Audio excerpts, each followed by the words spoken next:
spelt with an E on the end, made a run up to Mayville on July 4th. And this was the start of the Great White Fleet.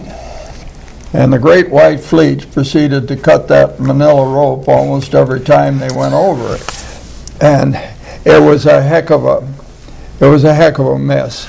But Tom didn't have to worry about it, because at the same time that the steamer went up and down, started going up and down the lake, he died. And incidentally, he was only 42 years old, so I guess this rowing this raft kind of took its toll on him.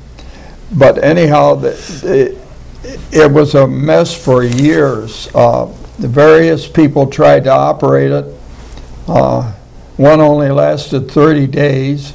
They kept having to repair the rope. If the crews were careful, they could push the rope down underneath the paddle wheels or the propellers, but they weren't always very careful. Finally, that was replaced with a metal cable, still running over this wheel, and you hand crank it. That was about the time that Alton Ball started taking over. Well, the 1900s. In there, but before that, they remember my grandfather telling me about they had to sweep, where they had horses on the one side and they looped around the thing, and they went one way one time and the other way the other time. Yeah. And what he used to laugh about was they thought horses, so they tried mules. And they learned right away, mules get dizzy. And that didn't work out as well, so they had to go back with horses. Well, the mules bucked and kicked, and they broke the rope, and the ferry ended up down in Celeron before they could retrieve it. Did they have the mules on the ferry, or were they on the shore? No, they was on the land on a sweep. They were on shore, operating a turnstile. He calls it a sweep. Yeah. But we call it a turnstile, us new kids.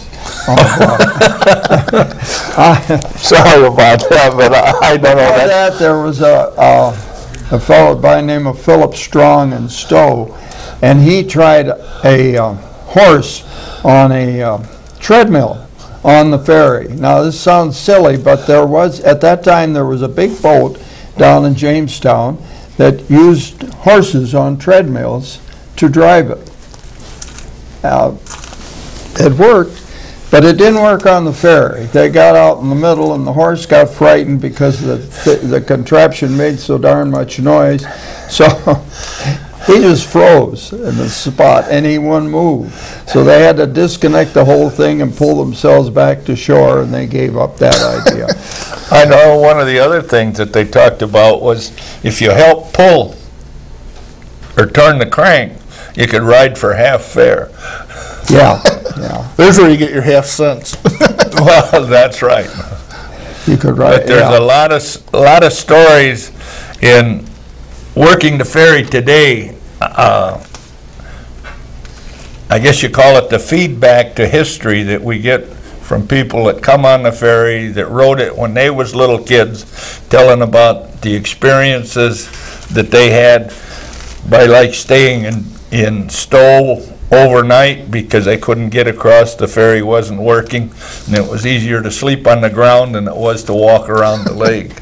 And I find it very interesting and rewarding to work on the ferry. Yeah. And I'll say this, that right now, how the ferry, we'll get into that later.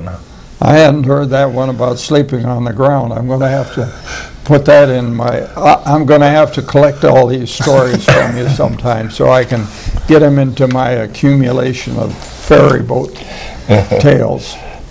Well, the one I've heard quite a bit is it's the end of the night and the guy's ready to shut down the ferry, and there'd be girls and they'd need a ride across. And they'd whistle, "Hey cutie, come on over and get us and give us a ride." And they said a lot of times that they'd get the ride, but a guy would come over and he wouldn't answer them. So well, this was one of the things even in my early years that you had to the clock was run by the ferry, because if you didn't get there, you didn't, by 10 o'clock or 11 o'clock, the ferry shut down. And the water was cold late in the fall to swim, so we usually made the ferry, and we left. It was just a way of living. Yeah. I got a phone call, guys. We're going to have a question here. Good morning, caller. Good morning on this beautiful, sunshiny, wonderful day. Is the fog gone yet? Pardon? Has the fog gone yet? Oh, no, I don't see any fog, but I live down. Yes, it was I live really down thick. by the lake, not over the hill. Oh, okay. So, there wasn't much fog that I saw this morning. I have a question for your guest. Okay. As I understand it, the ferry was first started in the very early 1800s.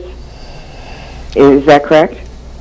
It was started in around 1800s. Well, it was licensed in 1811. 1811 Okay. it was licensed. It was licensed. We figure they started a ferry, or at least rafts and canoes, probably Okay, because in 1806, but it was licensed in 1811. That was if that I was the recall my first. history, Westfield was founded the first settlers arrived in Westfield in about 1806. Doesn't seem like there'd be enough people to run. I'm not sure the Indians were using the ferry. Well, I'm pretty sure they weren't, actually. So it didn't seem like there'd be enough white settlers here that would be using the ferry for that early in history. That just seems so early. I think it started out as, they were saying with the Bemus family, living Yeah. on both sides of the lake. Yeah, the And- Bemus family ran it until 1828, thereabouts, and then various people ran it. And in 1886, William Ball, who was the father of Alton Ball, is involved. And right around then, they form a company. And Alton is one of the people mentioned as part owner, but he's only 15 years old at that time.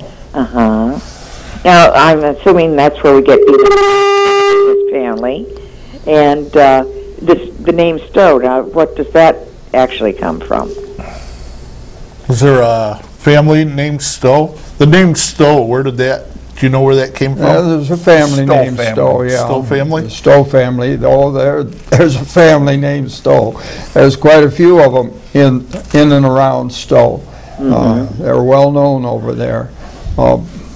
I can't tell you exactly.